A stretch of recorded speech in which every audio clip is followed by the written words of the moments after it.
पुष्कळ आठवड्यांपासून आपण अ, नायसीन मतांगीकार जो आहे तो आपण अभ्यासत आहोत. आणि जो मंडळीचा जो विश्वास आहे नाही का, त्याच्याबद्दल आपण शिकत आहोत. बराच वेळ आपण यामध्ये घालवलेला आहे. आणि ज्यावेळेस आपण या मतांगीकाराबद्दल विचार करतो नाही का, नायसीन मतांगीकार, तर मी अगोदरही तुम्हाला सांगितलं की का बरं हे तयार झालं नाही का. जर हा नसता मतांगीकार किंवा आपण काय म्हणू शकतो की जर ते लोक देवाचे लेकरं एकत्रित येऊन जर त्या पाखंडी विचारांना त्यांनी जर उत्तर दिले नसते, तर आपणही त्या अंधकारमय पाखंडी शिक्षणामध्ये असतो नाही का. पण ना, देवाची स्तुती असो, कारण सत्य कधीच अ, असत्याने दाबून गेलेलं नाहीये.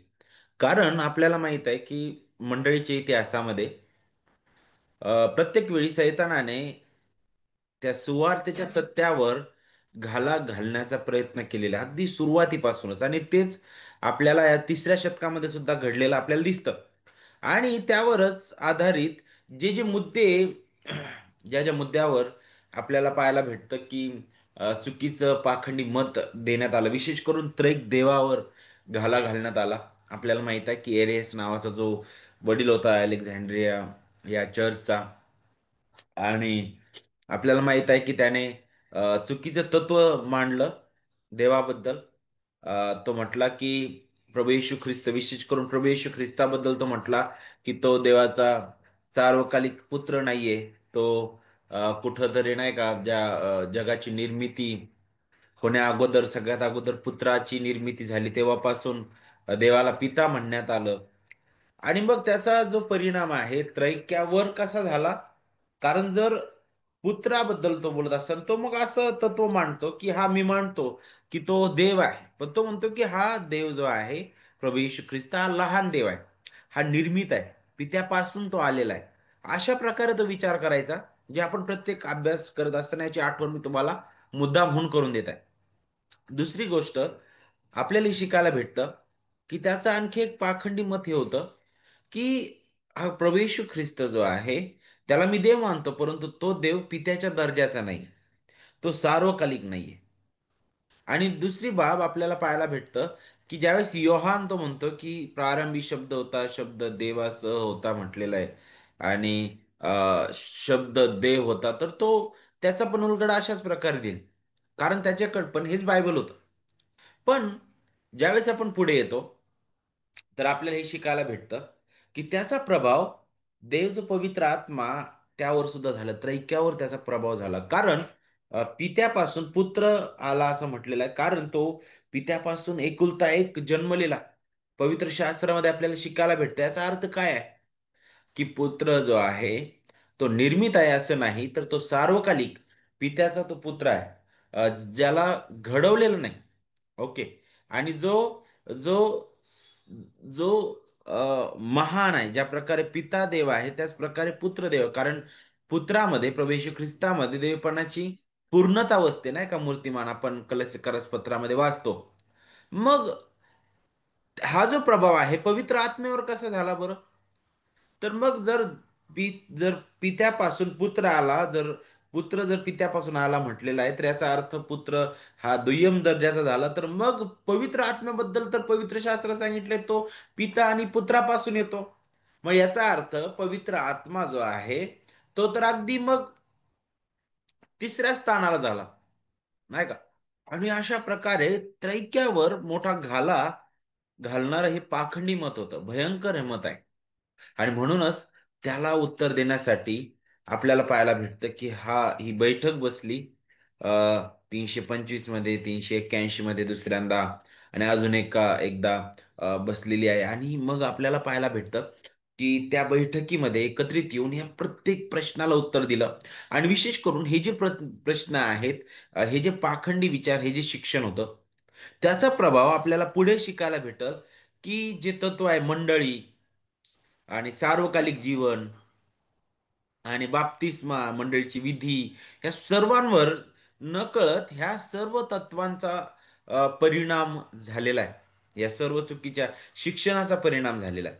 आणि म्हणूनच आज आपण या विशेष करून नायसीन मतांगीकाराबद्दल विचार करत असताना आज शेवटच्या भागामध्ये आपण आहोत, जिथं आपण मंडळीबद्दल शिकणार आहोत, पापांच्या क्षमेबद्दल शिकणार आहोत आणि शेवटी मृतांचं पुनरुत्थान आणि सार्वकालिक जीवन त्याबद्दल आपण थोडक्यात पाहणार आहोत.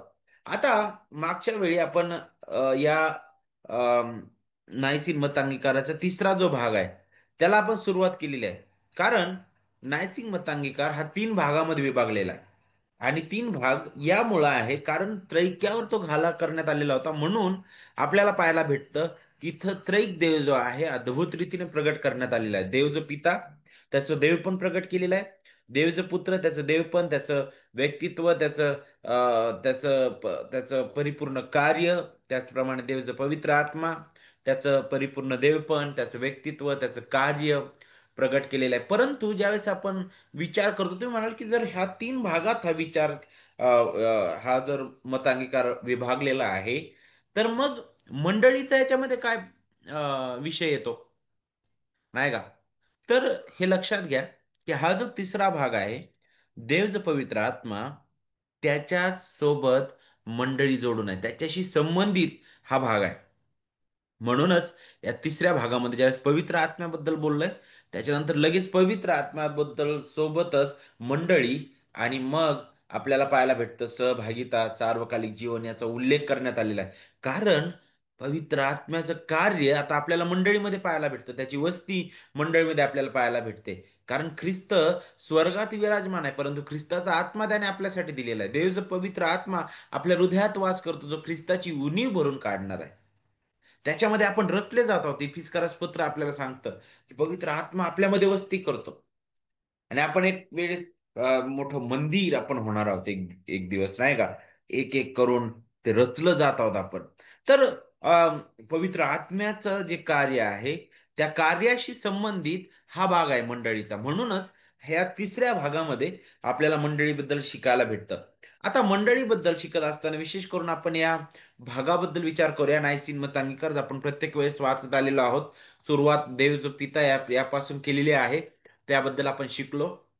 जो महान निर्माण करताय त्यानंतर प्रभू येशू ख्रिस्ताबद्दल आपण पाहिलेला आहे. जो सार्वकालिक पुत्र, जो जो देहधारी झाला, त्याने तारणाचं कार्य पूर्ण केलं, तो स्वर्गात गेला आणि आणि आपल्याला पाहायला भेटतं तो तिथून पुन्हा जिवंतांचा आणि मेल्यांचा न्याय करण्यासाठी येणार आहे. त्यानंतर पवित्र आत्म्याबद्दल आपण शिकलो की तो परिपूर्ण देव आहे. ज्या प्रकारे देव जो पिता, देव जो पुत्र आहे, त्याच प्रकारे देव जो पवित्र आत्मा आहे. आणि त्या पित्या पित्यासोबत पुत्रासोबत पवित्र आत्म्याची भक्ती केली पाहिजे, त्याबद्दल पण आपण मागे शिकलेलो आहे. आता आम्ही एकच पवित्र सार्वत्रिक मंडळीवर विश्वास ठेवतो. पापांच्या क्षमेसाठी आम्ही एकाच बाप्तिस्म्याची कबुली देतो. मृतांचे पुनरुत्थान तसेच येणाऱ्या जगामधील जीवन यांची आम्ही वाट पाहतो. आमेन. आता हे अगदी छोटे हे वाक्य आहेत आपल्या समोर, पण अद्भुत असे सत्य शिकवणारे ही सत्य आहेत.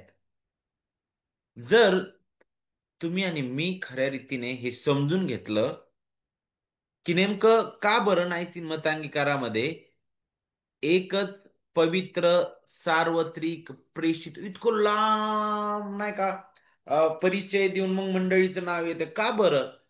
ही मंडळी ज्यावर आम्ही विश्वास ठेवतो ती मंडळी काय आहे? ती कोणती मंडळी आहे? ती एकच मंडळी आहे, ती पवित्र मंडळी आहे, ती सार्वत्रिक मंडळी आहे, ती प्रेषितीय मंडळी आहे, जिच्यावर आम्ही विश्वास ठेवतो. पापांच्या क्षमेसाठी आम्ही एकाच बाप्तिस्म्याची कबुली देतो. आता इथं तुम्हाला थोडंसं कठीण वाटेल नाही का, पण आपण ते समजून घेऊया की नेमकं त्याचा अर्थ काय आहे. त्यानंतर ज्यावेळेस आपण आणखी पुढे येतो तर मग भवितव्य काय मंडळीचं, तर नक्कीच मृतांचं पुनरुत्थान आणि सार्वकालिक जीवन त्याची आम्ही वाट पाहत आहोत. मंडळी या भूतलावर आहे, ती मंडळी निराशेने भरलेली नाही, आशा विरहित नाहीये. ती ती मंडळी जी आहे ती अशा एका जगासाठी वाट पाहत आहे, अशा एका जीवनासाठी वाट पाहत आहे जे भविष्यात येणार आहे. बरोबर. आता या मंडळीबद्दल आपण थोडक्यात काही महत्वाची सत्य ह्यावेळेस शिकणार आहोत. ज्या प्रकारे इथं बोललं जातं, आम्ही एकच पवित्र सार्वत्रिक प्रेषितीय मंडळीवर विश्वास ठेवतो. तर आपल्याला प्रत्येक शब्दाकडे बारकाईने लक्ष देणं गरजेचं आहे.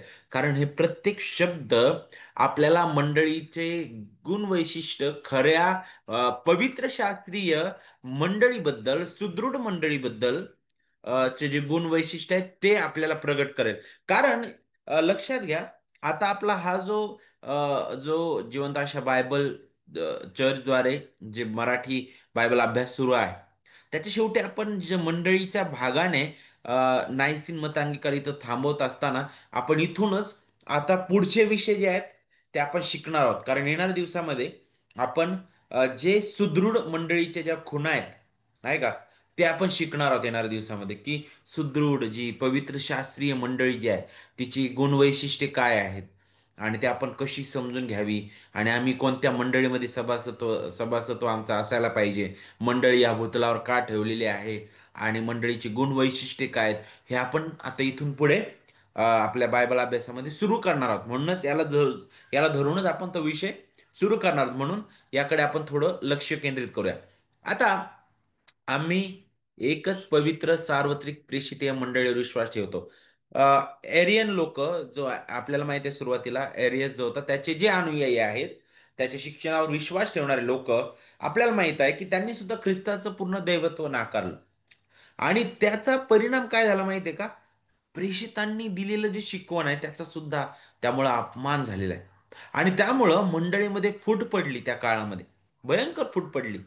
आणि प्रत्येक काळामध्ये ज्यावेळी ख्रिस्ताचं दैवत्व, ख्रिस्ताच्या सुवार्तेशी छेडछाड केली जाते, त्यावेळेस ती मंडळी एक राहू शकत नाही. त्या मंडळीमध्ये तुम्हाला फूट पडलेली, त्या मंडळीमध्ये तुम्हाला भांडणं पाहायला भेटतील, त्या मंडळीमध्ये तुम्हाला कलह पाहायला भेटत, नाही का? पण ज्यावेळेस आपण या नायसीन मतांकराबद्दल पाहतो, तर पवित्र शास्त्रामध्ये अशा मंडळीबद्दल सांगितलेलं नाही. कारण पवित्र शास्त्रामध्ये ज्या मंडळीबद्दल सांगितलेलं आहे, ती एकच पवित्र सार्वत्रिक प्रेषितीय मंडळी आहे. आणि यावेळेस एकच हा जो शब्द आहे त्यावर भर दिलेला आहे, एकच आणि प्रेषितीय. तर इथं आपल्याला मंडळीचं एक महत्वाचा मुद्दा समजून घेणं गरजेचं आहे. तो म्हणजे मंडळीची ऐक्यता. आणि दुसरी गोष्ट प्रेषितीय, म्हणजे इथं प्रेषित पदाबद्दल नाहीये, तर प्रेषितांच्या शिकवणीवर आधारलेली. आणि आपल्याला माहित आहे की ही मंडळी जी आहे अशा खोट्या शिक्षणावर आधारलेली नाही. ही मंडळी खोट्या शिक्षणाला पाठपुरावा देणारी नाही. ही मंडळी जी आहे त्या आर्यन सारख्या खोट्या शिक्षणावर उभारलेली नाहीये. तर ही मंडळी प्रेषितांच्या शिकवणीवर आधारलेली आहे. ओके. पुढे, आता एकाच बाप्तिस्म्याची आम्ही कबुली देतो. का बरं असं म्हटलं? कारण लक्षात घ्या, ज्यावेळेस ख्रिस्ताचं दैवत्व नाकारलं गेलं एरियन लोकांकडून, त्या एरियसकडून, त्यावेळेस आपल्याला पाहायला भेटतं की ख्रिस्त हा परिपूर्ण तारणारा आहे, हे सुद्धा नाकारलं गेलं. आणि तुम्हाला माहिती आहे का, बाप्तिस्मा आपल्याला कशाची आठवण करून देतो? ख्रिस्ताचा मृत्यू, ख्रिस्ताचं पुरलं जाणं, ख्रिस्ताचं पुन्हा उठणं, नाही का, त्याची आपल्याला आठवण करून देतो. त्याच्या प्रायश्चित्ताची तो आठवण करून देणार आहे. हम्म? आणि आर्यन जे लोक होते त्यांच्या दृष्टीने जर ख्रिस्त देव नाही परिपूर्ण, तर मग नक्कीच तो परिपूर्णरित्या तारू शकणार नाही. त्याचं प्रायश्चित्त आमच्यासाठी पुरेसं नाहीये. मग त्याचा इफेक्ट नकळत ह्या गोष्टीवर होतो, या तत्वावर होतो, की तो आमच्या जीवनासाठी, आमच्या तारणासाठी पुरेसा नाहीये. आणि म्हणूनच मुद्दामहून नायसीन मतांगीकारामध्ये आम्ही एकाच बाप्तिस्म्याची कबुली देतो. त्याबद्दल बोललं गेलेलं आहे. कारण हा बाप्तिस्मा आपल्याला ख्रिस्ताशी संयुक्त होणं काय आहे त्याच्याबद्दल आठवण करून देणार आहे. त्यानंतर मृतांचे पुनरुत्थान आणि येणाऱ्या जगातील जीवन, याबद्दलचा पण उल्लेख का केला बरं इथं शेवटी शेवटी? कारण एरियस अ, आणि त्याचे जे लोक होते, ते आपल्याला माहिती आहे, वारंवार आपण पाहत आहोत की ते जर हा विश्वास ठेवत आहे की ख्रिस्त सार्वकालिक देव नाही आणि त्याला आपल्याला पाहायला भेटतं, त्यामुळं सार्वकालिक जीवनाची आम्हाला खात्रीच नाहीये. आणि म्हणून मग आम्ही हा विश्वासच ठेवणार नाही की ख्रिस्त पुन्हा उठलेला आहे. आणि जर तो सार्वकालिक नाही, तर आम्हाला सार्वकालिक जीवन कसं तो देऊ शकेल? किती भयंकर हा प्रभाव या तत्वांवर होतो बघा. म्हणजे आपल्याला कुठेच आशा नाहीये. कुठेच आपल्याला आशा नाही. पण थोडक्यात आपण आता हे जे तत्व जे नायसीन मतांगीकारामध्ये मांडलेत आणि हे जे ॲरियन लोकांची जे पाखंडी मतं होते, ज्यामुळे या तत्वांना बाधा येत होती, वचनाद्वारे कशा प्रकारे त्यांना प्रत्युत्तर देण्यात आलं, त्यांना खोडून काढण्यात आलं, त्याबद्दल आपण पाहूया. सगळ्यात अगोदर आम्ही एकच पवित्र प्रेषितीय मंडळीवर विश्वास ठेवतो. त्यातील पहिला जो शब्द आहे त्याकडे आपण लक्ष देऊ. सगळ्यात अगोदर आम्ही विश्वास ठेवतो. ज्यावेळेस आपण विश्वासाबद्दल पाहतो, तर आम्ही विश्वास ठेवतो. हा विश्वास सुद्धा आमच्या स्वतःच्या कृत्यांनी, आमच्या स्वतःच्या प्रयत्नांनी नाही, हे आपण सगळ्यात अगोदर समजून घेणं गरजेचं आहे. कारण इफिसकारस पत्र अध्याय 2 मध्ये अगदी स्पष्ट रीतीने सांगितलेलं आहे की आम्ही आमच्या अपराध आणि पातकांमध्ये मृत असे होतो आणि मेलेला व्यक्ती कसा विश्वास ठेवू शकणार आहे? बिलकुल नाही. आम्हाला जिवंत करण्यात आलेलं आहे. म्हणून कृपेनेच विश्वासाद्वारे इफिस 2:8 मध्ये सांगितलंय तुमचं तारण झालं आहे. आणि हे तुमच्या हातून झालं असं नाही, तर हे देवाचं दान आहे. काय दान आहे देवाचं? विश्वास. तारण हे देवाचं दान आहे. ओके. तर आम्ही ज्यावेळेस विश्वास ठेवतो असं म्हटलेलं आहे, तर हा विश्वास आमचा नाहीये. तर हा विश्वास आम्हाला देण्यात आलेला आहे. देवाच्या कृपेने आम्हाला लाभलेला आहे. जिथं आम्ही आमच्या खाली हाताने येतो आणि ख्रिस्ताच्या परिपूर्ण कार्यावर स्वतःला झोकून देतो. बरं, आता आम्ही विश्वास ठेवतो पण कशावर? एकच पवित्र. आता एकच हा जो शब्द आहे आपल्याला समजून घेणं गरजेचं आहे. कारण का बरं आज जगामध्ये आपल्याला ख्रिस्ती मंडळांची दुर्दशा पाहायला भेटत आहे. आपल्या महाराष्ट्रामध्ये सुद्धा तुम्हाला तिथं विरोधाभास पाहायला भेटल. तिथं तुम्हाला अ, अ, भयंकर गोंधळ पाहायला भेटल. तिथं तुम्हाला नाही का फार एकमेकांच्या वर चढ चालणं ह्या गोष्टी पाहायला भेटतील. का? कारण त्यांना एकच प्रेषितीय मंडळी काय आहे हे समजलेलं नाही. पवित्र शास्त्रीय मंडळी काय आहे त्याचं मोल कळालेलं नाही. एकच पवित्र सार्वत्रिक मंडळी. आता एकच हा जो शब्द आहे तो आपल्याला काही महत्वाची सत्य दाखवितं. पहिलं सत्य म्हणजे हे आपल्याला ख्रिस्ताबद्दल आठवण करून देतं. हे ऐक्य ख्रिस्तामधील आहे. आपण हे समजून घेणं गरजेचं आहे. पुष्कळ वेळा आपण हे ऐकताना ऐकतो आपण बोलताना ऐकतो आपण की ही मंडळी याची आहे, ही मंडळी त्याची आहे, ही मंडळी याची आहे. नाही, मंडळी ही सर्वस्वी ख्रिस्ताची आहे. पाऊल काय म्हटलं? मला असं वाटतं करिंथमध्ये तो म्हटलं की मी तुमच्यासाठी वधस्तंभावर खेळलो काय, नाही का? मी तुमच्यासाठी आपला प्राण दिलाय का? किंवा अपोल्लोसाने किंवा पेत्राने? नाही. मंडळी ही ख्रिस्ताची आहे. मंडळी ही ख्रिस्ताशी जडल्या गेलेली आहे. मंडळी ही ख्रिस्ताची आहे. का बरं? कारण ख्रिस्ताने मंडळीला आपल्या अनमोल रक्ताने विकत घेतलेला आहे.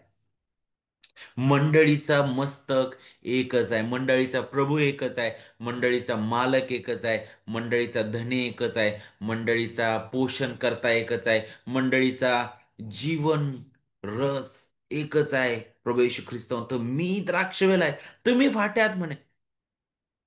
फाटे द्राक्षवेलाच्या बाहेर राहून काहीच करू शकत नाही. ख्रिस्ताविना मंडळी नाही. ऐक्य हे समजून घ्या. सगळ्यात महत्वाची गोष्ट आहे की आम्ही ख्रिस्ताशी जडल्या गेलेलो आहोत.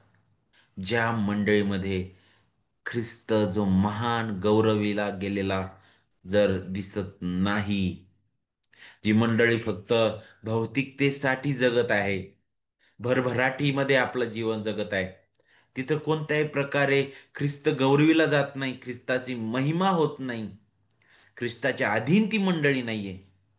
कोणत्याही प्रकारे त्या मंडळीमध्ये ख्रिस्त उंचवल्या जात नाही. ती मंडळी कधीच या पवित्र शास्त्रामधील मंडळी असू शकणार नाही. योहान 17:21 मध्ये काय सांगितलंय? जिथं प्रभूने केलेली प्रार्थना आपल्याला पाहायला भेटते. तो म्हणतो की यासाठी की त्या सर्वांनी एक व्हावे.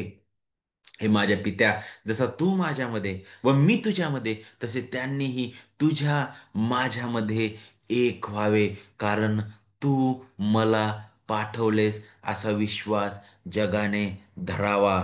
मंडळीचं ऐक्य हे ख्रिस्ताशी संयुक्त झाल्याबद्दलच आहे. आम्ही कुठं एकत्र येतोय? आम्ही ख्रिस्ताबद्दल आमचं आमचं शिक्षण काय आहे? त्या एरियस लोकांसारखा आम्ही जर विश्वास ठेवतो एकीकडे की नाही, ख्रिस्त सार्वकालिक नाहीये, आणि तिथंच एक गट म्हणतो की हा बायबल अशा प्रकारे सांगत आहे, तिथं ऐक्य नाही.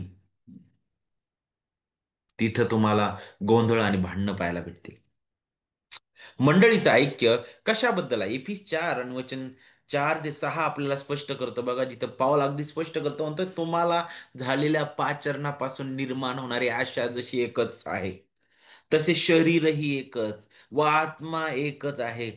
प्रभू एकच, विश्वास एकच, बाप्तिस्मा एकच, सर्वांवर आणि सर्वांमधून आणि तुम्हा सर्वांच्या ठायी असलेला देव जो सर्वांचा पिता, तोही एकच आहे. काय आहे मंडळीचं ऐक्य?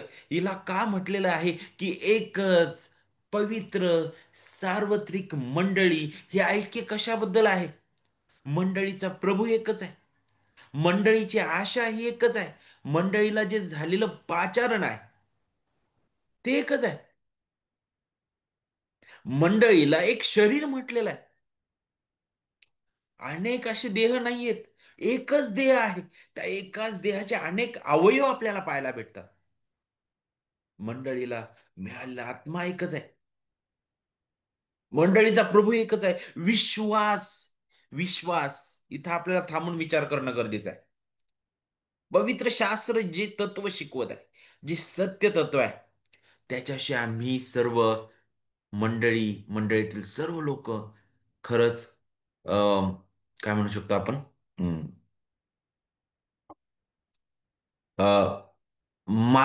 मान्यता असणं नाही का, त्यावर आम्ही विश्वास ठेवतो. आमचा पिता एकच आहे. तर हे ऐक्य मग आत्म्याबद्दल आहे, विश्वासाबद्दल आहे, वचनाबद्दल आहे, प्रभूने दिलेली विधी त्याबद्दल आहे. मग त्याच्याशी आम्ही छेडछाड करू शकत नाही. जे वचनामध्ये सांगितलंय त्यामधील ऐक्याबद्दल आपल्याला इथे शिकायला भेटतं. पुढे आम्ही एकच पवित्र. आता पवित्र या शब्दाकडे आपल्याला बारकाईने लक्ष देणं गरजेचं आहे. पवित्र हा जो शब्द आहे, आपल्याला जुन्या करारातील पण आठवण करून देतं. का बरं इथं पवित्र हा शब्द मुद्दाम म्हणून नायसीन मतांगीकारामध्ये वापरलेला आहे? आपल्याला नवीन करारामध्ये सुद्धा पाहायला भेटतं, जिथं म्हटलेलं आहे की पहा, पेत्र आठवण करून देतो, कारण असा शास्त्रलेख आहे की तुम्ही पवित्र असा कारण मी पवित्र आहे. तो व्यवहारिक बोलत असताना तो इथे बोलतो की तुम्ही पवित्र असा कारण मी पवित्र आहे. जुन्या करारातील संदर्भ घेऊन तो बोलत आहे. आता पवित्र असणं याचा अर्थ काय आहे? आपल्याला हे समजून घेणं गरजेचं आहे की पवित्र म्हणजे मंडळी जी आहे, मंडळीतील सभासद किंवा मंडळी जी आहे ती परिपूर्ण आहे असा याचा अर्थ होत नाही. तर पवित्र या शब्दाचा अर्थ होतो जगापासून वेगळे केलेले.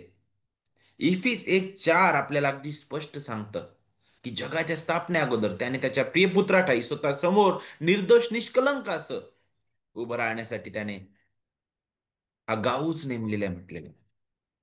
तर पवित्र हा शब्द त्या मंडळीबद्दल आठवण करून देतो जिला पित्याने जगाच्या स्थापने अगोदर ख्रिस्तामध्ये निवडलेले आहे. त्यानंतर पवित्र हा शब्द दुसरी आणखी एक गोष्ट स्पष्ट करतो, ते म्हणजे काय? जी देवासाठी विकत घेतलेली, ख्रिस्ताच्या रक्ताने धुतलेली. प्रगटीकरण 5 आणि 9 आपल्याला त्याबद्दल सांगतं, जिथं तुम्हाला पूर्ण मंडळीचं चित्र पाहायला भेटेल. योहान अगदी त्या स्वर्गातील चित्र पाहत आहे, जिथं त्याला सर्व वंश, निरनिराळ्या भाषा बोलणारे लोक, सर्व राष्ट्रांमधून आलेले लोक त्याने पाहिलेले आहेत. अगणित लोक त्याने पाहिलेले आहेत. जर तुम्ही पुढील काही अध्याय वाचले तर तुम्हाला तिथे शिकायला भेटल. आणि तिथं काय सांगितलं माहितीये? तू वधला गेला होतास म्हणे. शिक्के फोडण्याबद्दल सांगितलं. ते नवे गीत गाऊन म्हणाले वडील, काय म्हटले? तू गुंडाळी घेण्यास व तिचे शिक्के फोडण्यास योग्य आहेस, कारण तू वधला गेला होतास आणि तो आपल्या रक्ताने सर्व वंश, निरनिराळ्या भाषा बोलणारे लोक व राष्ट्रे यांमधून आमच्या देवासाठी विकत घेतले आहेत. कसं विकत घेतलं? वधला गेला तो. ख्रिस्ताने आपलं जीवन दिलं मंडळीसाठी. ख्रिस्ताने आपलं अनमोल रक्त सांडलं मंडळीसाठी. त्याने मोलाने विकत घेतलेला आहे. तर पवित्र हा शब्द ख्रिस्ताने आपल्यासाठी काय केलेलं आहे त्याची आठवण करून देतं. त्यानंतर पवित्र हा शब्द आणखी एका अर्थाने आपण पाहू शकतो. पहिले करीन 3:16 मध्ये, जिथं आपल्याला पवित्र आत्म्याची वस्ती आपल्याला पाहायला भेटते. देवाचं वस्तीस्थान म्हणून पाहायला भेटतं. आणि जिथं देवाचं वस्तीस्थान आहे त्याला आपण काय म्हणतो? स्वर्गच आहे ना तो मग. ते मंदिर, देवाचं मंदिर म्हटलेलं आहे त्याला. कुणाला म्हटलं? देवाचं. तुम्ही म्हटलेलं, तुम्ही देवाचे मंदिर आहात. कोणत्या चर्च बिल्डिंगला नाही म्हटलेलं. तुम्ही निवडलेले लोक, मंडळी, त्याबद्दल बोललेलं. तुमच्यामध्ये देवाचा आत्मा वास करतो म्हटलेला आहे. तर पवित्र हा शब्द पवित्र आत्म्याचा वास करणं त्याबद्दल सुद्धा आपल्याला आठवण करून देतं. आणखी एक समजून घेणं गरजेचं आहे. याचा अर्थ काय जर आपण याची व्याख्या करायचा प्रयत्न केला तर, आपली पवित्रता देवापासून प्रवाहित आहे. लक्षात घ्या, देव पवित्र आहे आणि मंडळी पवित्र आहे, याच्यामध्ये फरक आहे. देव पवित्र आहे ज्यावेळेस म्हटलं जातं त्याची पवित्रता ही निर्मित नाही, तो अतिशुद्ध आहे. त्याचा हा मूळ स्वभाव आहे, स्वभाव गुण वैशिष्ट्य आहे, तो अतिशुद्ध आहे.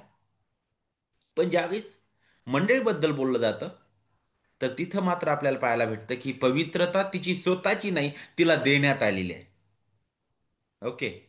तर अगोदर ती नव्हती, देण्यात आलेली आहे. ओके. देवाचे लोक या नात्याने आपण पापी लोक देवाच्या कृपेने तारले गेले आहोत. आणि एवढेच नाही, तर तो त्याच्या आत्म्याद्वारे आणि त्याच्या वचनाद्वारे धार्मिक जीवन जगण्यास आपल्याला मदत करतो. आणि पित्याद्वारे निवडलेले, पुत्राद्वारे तारल्या गेलेले आणि पवित्र आत्म्याद्वारे पवित्रीकरणात चालविल्या गेलेले असे आपण आहोत. म्हणूनच आपण पाहतो की आपण सर्व केवळ ह्याच विश्वासाने जगतो आणि ह्याच विश्वासाने आपण स्वीकारले जातो. तर हे आपल्याला पवित्र मंडळी काय त्याच्याबद्दल थोडक्यात व्याख्या देईल. पुढे आम्ही एकच पवित्र या दोन शब्दावर विचार केला आपण. आता सार्वत्रिक मंडळीवर विश्वास ठेवतो. आता सार्वत्रिक मंडळीबद्दल शिकत असताना आपल्याला दोन गोष्टी समजून घेणं गरजेचं आहे. इथं आता ज्या मंडळीबद्दल बोललं जात आहे, जिला पवित्र, प्रेषितीय आणि एकच मंडळी म्हटलेलं आहे, ती मंडळी म्हणजे कॅथलिक चर्च, सार्वत्रिक मंडळीबद्दल बोललेलं. पण पवित्र जर आपण पाहिलं, शास्त्र ज्यावेळेस बोलतं त्यावेळेस आपल्याला पाहायला भेटतं की दोन महत्वाची सत्य ते प्रकट करतं. एक तर अदृश्य मंडळी, जिला आपण सार्वत्रिक किंवा कॅथलिक चर्च त्याला म्हटलेलं आहे. आता हे शब्द जे आहेत ना, फार नंतरच्या काळामध्ये रोमन मंडळीने घेतले आणि आपल्याला वाटायला लागलं की हा कॅथलिक म्हणजे त्यांचा शब्द आहे. पण हा बिब्लिकल शब्द आहे कॅथलिक. कॅथलिक हा जो शब्द आहे कॅथलिक, त्याचा अर्थ होतो सार्वत्रिक, विश्वव्यापी मंडळी. ओके. आणि त्याला अदृश्य मंडळी पण म्हटलं जातं. आणि दुसरा दुसरा जो जे सत्य आहे ते म्हणजे काय, स्थानिक मंडळी नाही का, जिला दृश्य स्वरूपातील मंडळी आपण पाहतो. तर आता ज्यावेळेस आपण सार्वत्रिक मंडळीबद्दल विचार करतो तर तिला अदृश्य देखील मंडळी म्हटलेलं आहे. हे कुणाबद्दल बोललं जात आहे? आपल्याला पाहायला भेटतं की हे जगातील सर्व मंडळ्यांबद्दल नाही. कारण अनेक मंडळ्या देवाच्या वचनापासून भटकलेल्या आहेत. हे आपल्याला समजून घेणं गरजेचं आहे. मग सार्वत्रिक मंडळी म्हणजे काय आहे? तर इफिस 1:4 नुसार जगाच्या सुरुवातीपासून ते अंतापर्यंत जे प्रभू येशू ख्रिस्तामध्ये निवडलेले आहेत, त्या सर्वांना एक मंडळी म्हणून देव पाहतो. जे केवळ कृपेने विश्वासाच्या द्वारे, तो विश्वास केवळ प्रभू येशू ख्रिस्तावर, जे विविध ठिकाणी राहणारे, निरनिराळ्या भाषा बोलणारे, जगाच्या सर्व भागातील देवाचे खरे लोक, त्यांच्याकडे देव एक मंडळी म्हणून तो पाहतो. नाही का? तो अशा प्रकारे भाग करत नाही. त्या भागातली ही मंडळी वेगळी, त्या भागातली ती मंडळी वेगळी आणि त्या भागातली ती मंडळी वेगळी नाही. कारण पहा, प्रगटी 5:9 मध्ये तसंच वर्णन केलंय. सर्व वंश, निरनिराळ्या भाषा बोलणारे लोक व राष्ट्रे ह्यांमधून आमच्या देवासाठी त्याने घेतलेले आहेत म्हणे विकत. जर आज जर जगातील मंडळांची अवस्था आपण पाहिली, तर आपण त्यांना पवित्र मंडळी म्हणू शकतो का? आपण कसा विश्वास ठेवू शकतो, की मंडळी ही एक पवित्र सार्वत्रिक मंडळी आहे? तर हे आपल्याला ख्रिस्ताच्या आणि त्याच्या प्रेषितांद्वारे देण्यात आलेल्या वचनाच्या दृष्टिकोनातून समजून घेणं गरजेचं आहे.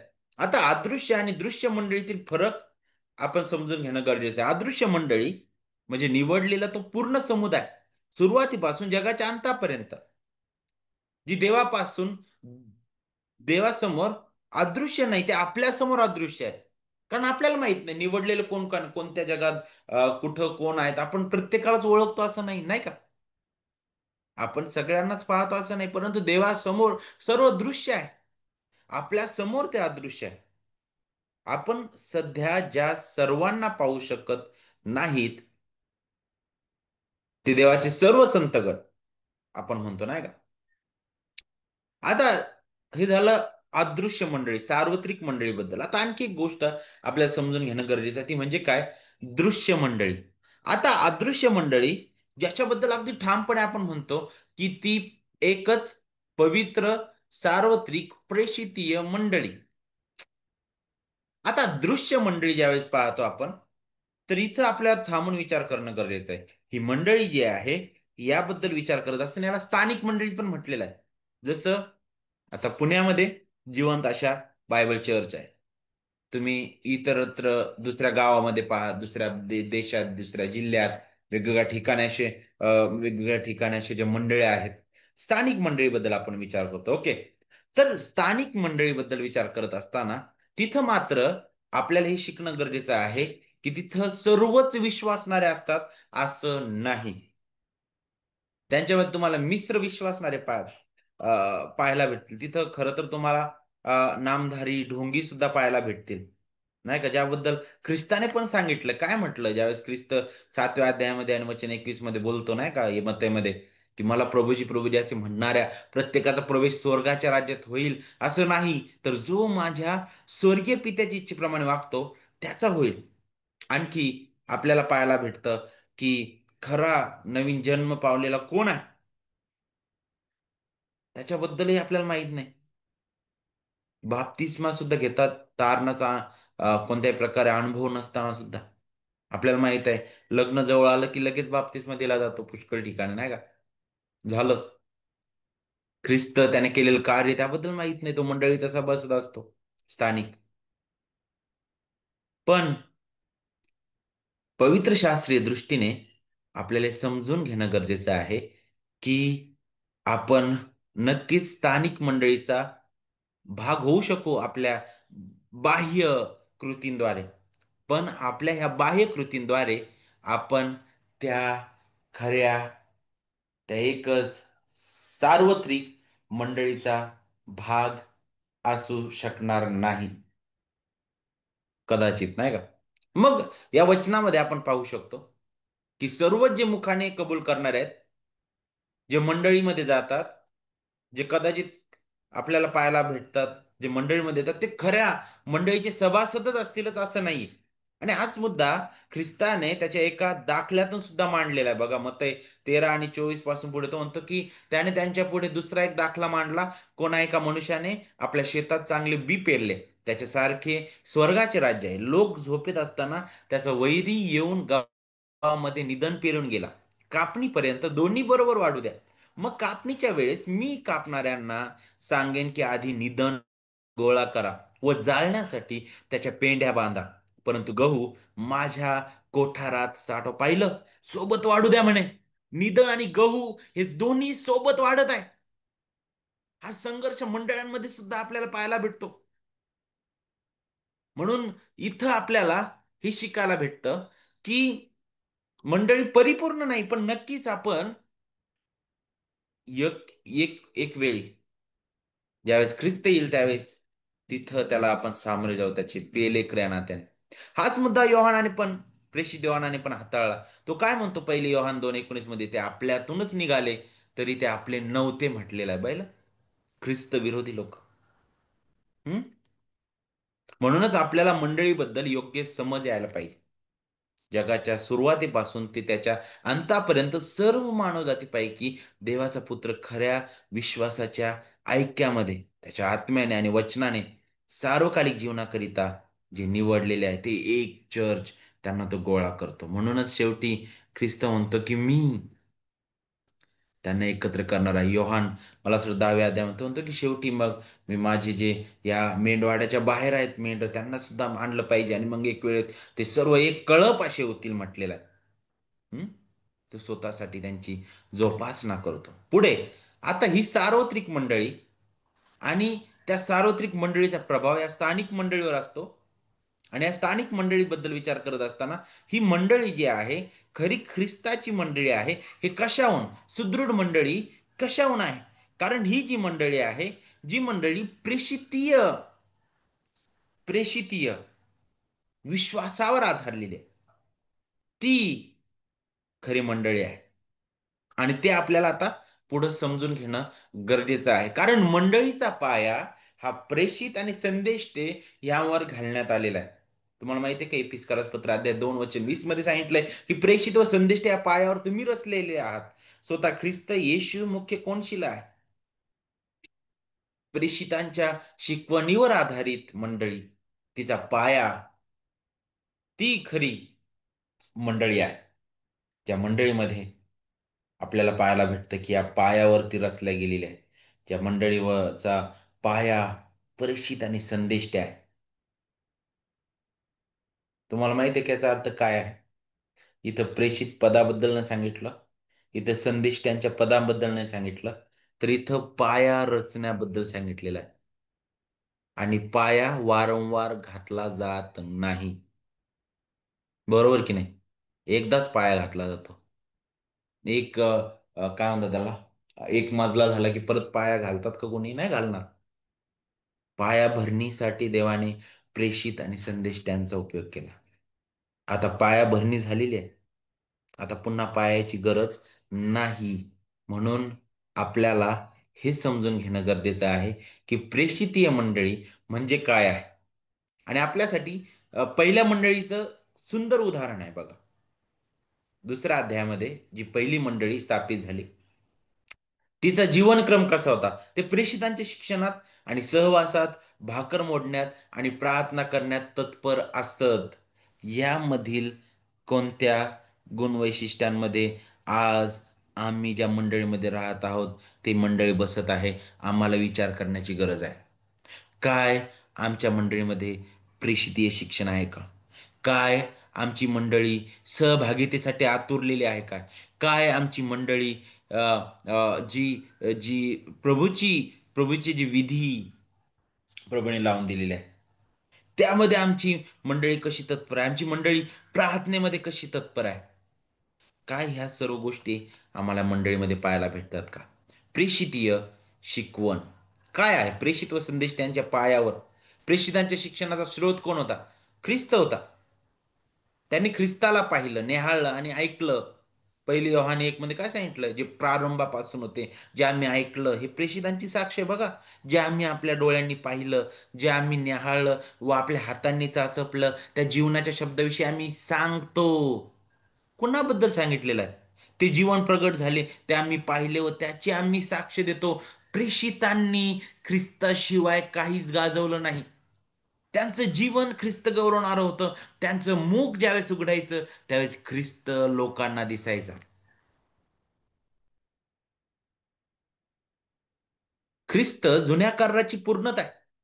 म्हणूनच प्रेषित आणि संदेष्टे ह्या दोन पायांबद्दल आपल्याला शिकायला भेटतं. जुना आणि नवीन करार त्याचीच सुद्धा आपल्याला आठवण करून देणार आहे.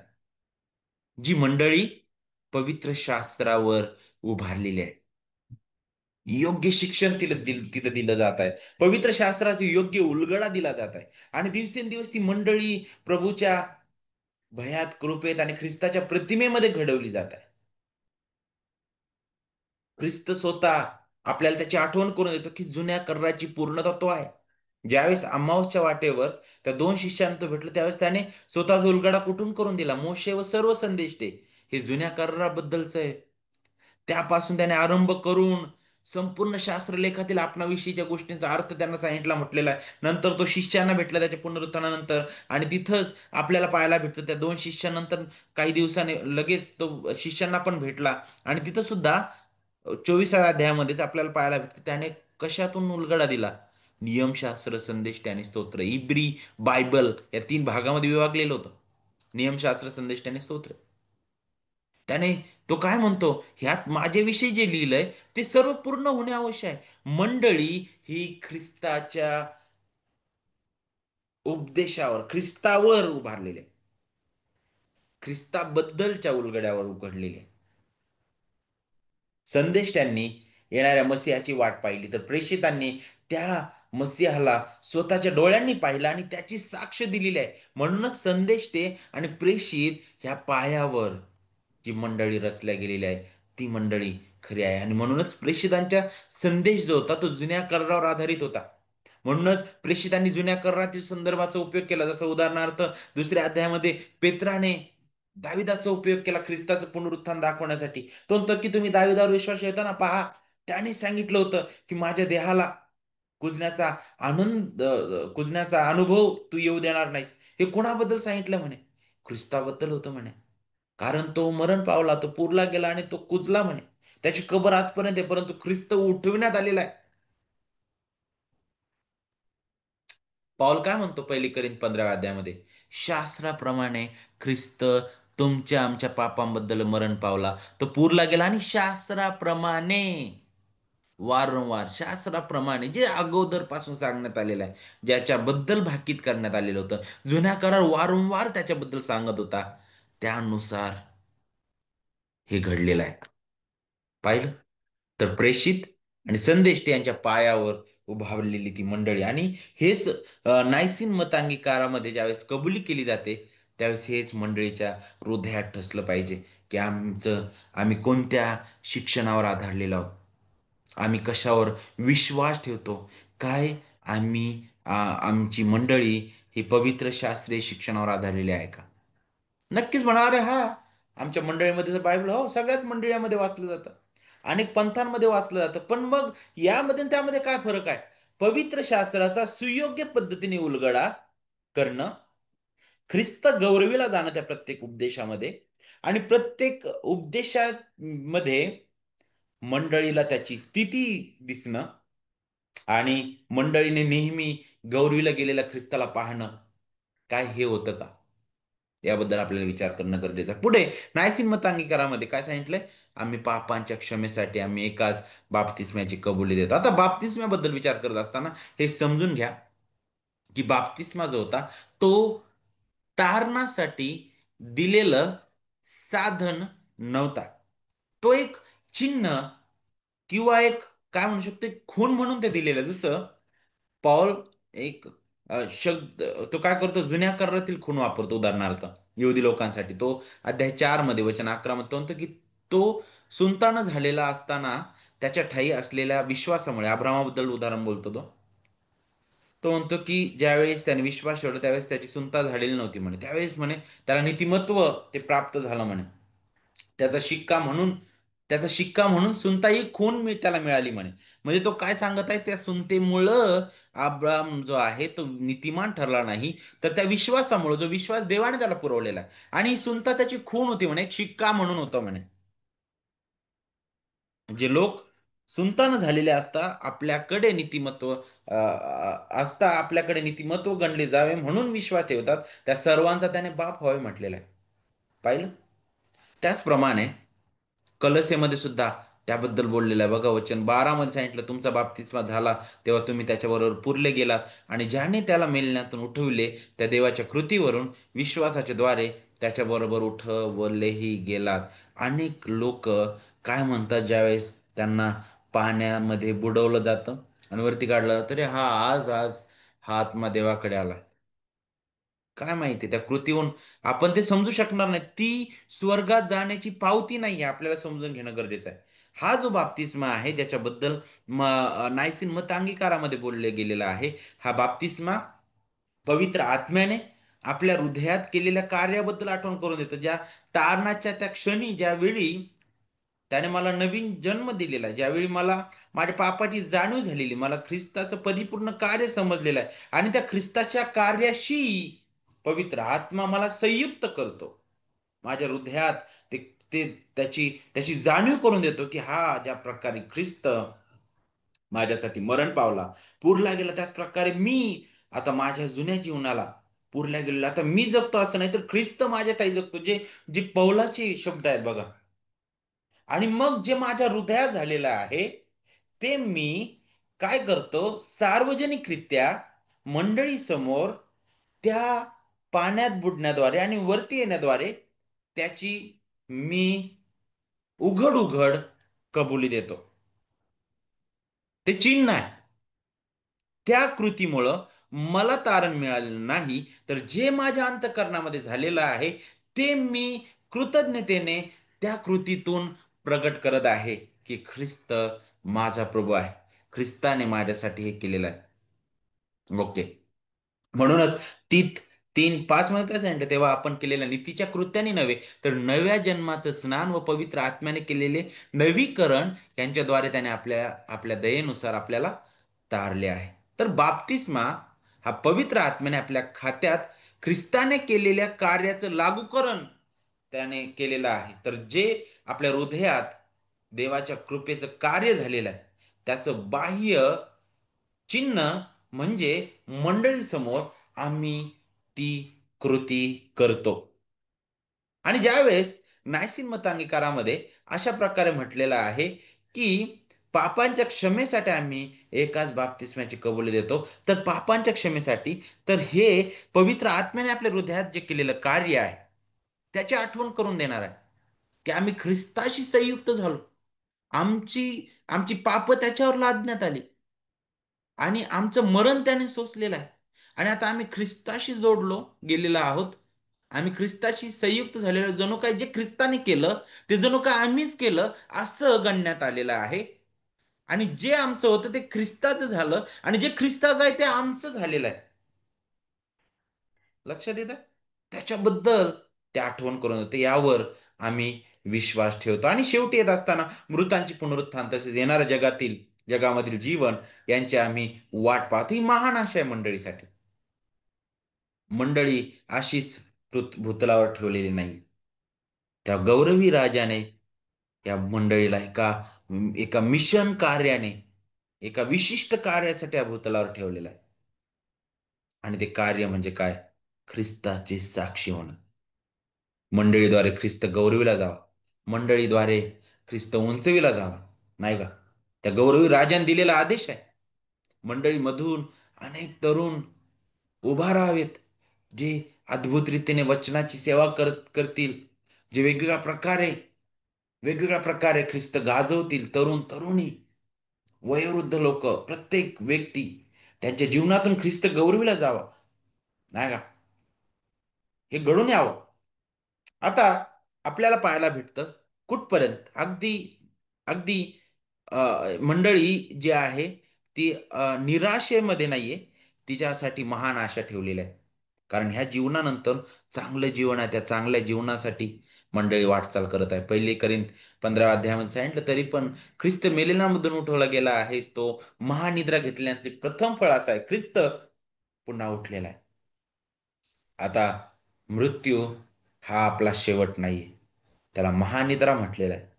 आणि आपल्याला हे शिकायला भेटतं, की विश्वासणाऱ्या नात्याने आपण त्या ख्रिस्ताच्या त्या मंडळीचा एक भाग झालेलो आहे, त्या सार्वत्रिक मंडळीचा.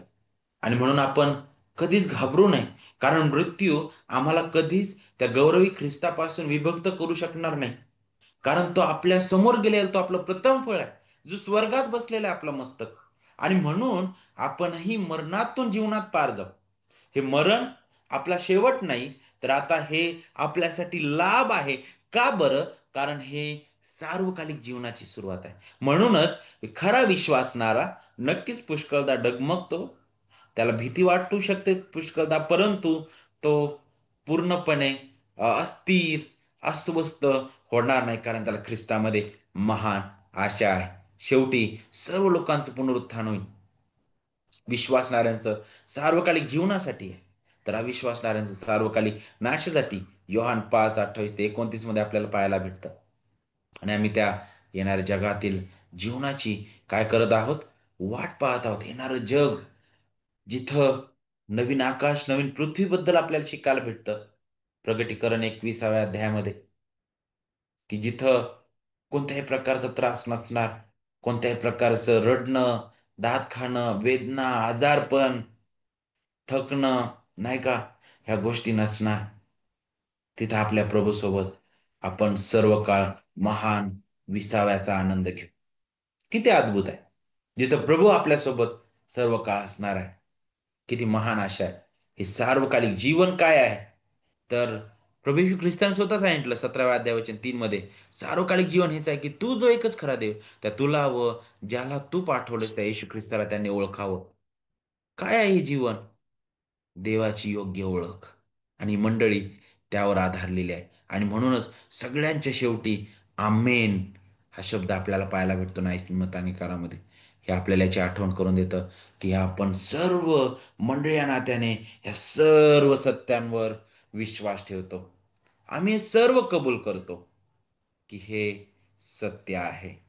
ही सर्व वचनं होय हीच आहे. आणि म्हणून याद्वारे सर्व गौरव देवालाच आहे. आणि म्हणूनच आपण या शेवटी येत असताना बायबल अभ्यासाच्या आपण पुन्हा एक वार या मत अंगीकाराला वाचूया आणि मग आपण थांबूया. सर्व समर्थ एकच देव जो पिता आकाश व पृथ्वीचा दृश्य व अदृश्य गोष्टीचा निर्माण करता त्याचवर आम्ही विश्वास ठेवतो. आणि एकच प्रभू येशू ख्रिस्त जो सर्व युगांपूर्वी देवाचा एकुलता एक पुत्र, प्रकाशापासून प्रकाश, खऱ्या देवापासून खरा देव, एकुलता एक अनिर्मित पित्यासारखाच स्वभाव असणारा, ज्याच्याद्वारे सर्व काही निर्माण झाले आपल्यासाठी आणि आपल्या तारणासाठी, तो स्वर्गातून खाली उतरला. तो पवित्र आत्म्याद्वारे व कुमारी मरियेद्वारे देहधारी झाला व त्याला मानव करण्यात आले. पंतय पिलाताच्या अधिकाराखाली त्याला आमच्यासाठी क्रुसावर देण्यात आलं. त्याने दुःख सोसलं आणि त्याला पुरण्यात आलं. शास्त्रानुसार तो तिसऱ्या दिवशी पुन्हा उठला व स्वर्गात चढला आणि देवच पिता ह्याच्या उजवीकडे बसला आहे आणि जिवंतांचा व मेलेल्यांचा न्याय करावयास तो पुन्हा गौरवाने येणार आहे. आणि आम्ही पवित्र आत्म्यावर विश्वास ठेवतो, जो जीवनाचा प्रभू व दाता आहे, जो पित्यापासून व त्याच्या देवपुत्रापासून येतो आणि पित्याप्रमाणे व पुत्राप्रमाणेच त्याची भक्ती केली जाते व गौरविला जातो. तो संदेष्टांद्वारे बोलला. आम्ही एकच पवित्र सार्वत्रिक प्रेषितीय मंडळीवर विश्वास ठेवतो. पापांच्या क्षमेसाठी आम्ही एकाच बाप्तिस्माची कबुली देतो. मृतांचे पुनरुत्थान तसेच येणाऱ्या जगामधील जीवन यांची आम्ही वाट पाहतो. आमेन. प्रार्थना करू. प्रभू आम्ही तुझी थोरवी गातो. किती महान तू आहेस. तरी सैतान सर्व काळामध्ये प्रभू तुझं सत्य दाबून ठेवण्याचा पुरेपूर प्रयत्न तो करत आहे. तरी प्रभू कधीच तुझं सत्य तू दाबून ठेवू शकत नाही. कारण हे सार्वभौम देवा तुझ्यापासून आलेला आहे. प्रभू धन्यवाद देतो ह्या महान गौरवी सुवार्तेसाठी, जी सुवार्ता आमच्या तारणाऱ्या ख्रिस्ताबद्दल आहे, त्याने केलेल्या परिपूर्ण कार्याबद्दल आहे. प्रभू आम्ही नाहीसीन मतांगीकाराचा अभ्यास करत असताना प्रभूची पाखंडी मतं त्या काळामध्ये उदयास आली होती आणि त्याला ज्या प्रकारे वचनाने हाताळण्यात आलं, आजही प्रभू अशाच प्रकारे पाखंडी मतं आम्हाला या भूतलावर पाहायला भेटतात. आणि प्रत्येक युगामध्ये सैतान वेगवेगळ्या प्रकारे सुवार्तेला डाग आणण्याचा प्रयत्न करत आहे, विरूप करण्याचा प्रयत्न करत आहे. प्रभू आम्ही नम्रतेने प्रार्थना करतो, तू दया कर, कृपा कर प्रभू आम्हाला हे सत्य आमच्या हृदयात ठसवून ठेवण्यास आणि प्रभू योग्य रीतीने समर्थन करण्यास तो आम्हाला शिकव. प्रभू आमचं नको तर तुझं गौरव आमच्या जीवनाद्वारे होऊ दे. ख्रिस्त गौरविला जाऊ दे.